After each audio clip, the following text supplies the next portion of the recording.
ప్రజాప్రభుత్వంలో పల్లెలు అభివృద్ధిలో దూసుకుపోతున్నారని మహబూబాబాద్ జిల్లా కాంగ్రెస్ పార్టీ ఉపాధ్యక్షులు డాక్టర్ పత్తుల శ్రీనివాస్ యాదవ్ తెలిపారు.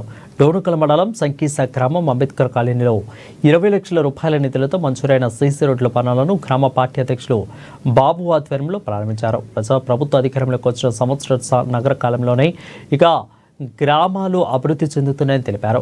గత బీఆర్ఎస్ ప్రభుత్వం 10 సంవత్సరాల అధికారంలో ఉన్న గ్రామాలు అభివృద్ధి నోచుకోలేదని తెలిపారు.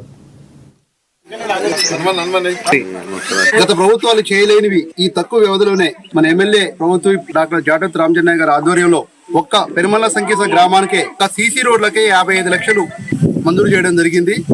ఇలా రెవెన్యూ గ్రామాలలో సుమారు మినిమం 50 లక్షలు మాక్సిమం 70 లక్షల వరకు సీసీ రోడ్లు చేయడం జరిగింది. అదే విధంగా తండాలలో మినిమం 15 లక్షలు మాక్సిమం 30 లక్షల వరకు సీసీ రోడ్ల వరకే చేయడం జరిగింది. ఒక సీసీ రోడ్లకే ఈ తక్కువ వ్యవధిలో ఇన్ని లక్షలతో అభివృద్ధి పదంలో నడుస్తా ఉంటే గత ప్రభుత్వాల్లో చేసిన నాయకులు 30 సంవత్సరాల అధికారంలో ఉన్న గత ప్రభుత్వం టీఆర్ఎస్ ప్రభుత్వం 10 సంవత్సరాల అధికారంలో ఉన్న చేయలేని వర్కుల్ని ఈ తక్కువ వ్యవధిలోనే ఇన్ని లక్షల వర్కులతో సీసీ రోడ్లు కేవలం సీసీ రోడ్ల వరకే చేయడం జరిగింది. కాబట్టి డోర్నకల్ నియోజకవర్గాన్ని ఎమ్మెల్యే గారు అభివృద్ధి పదంలో నడిపిస్తారని చెప్పడానికి ఇది ఒక్కటే నిదర్శనం.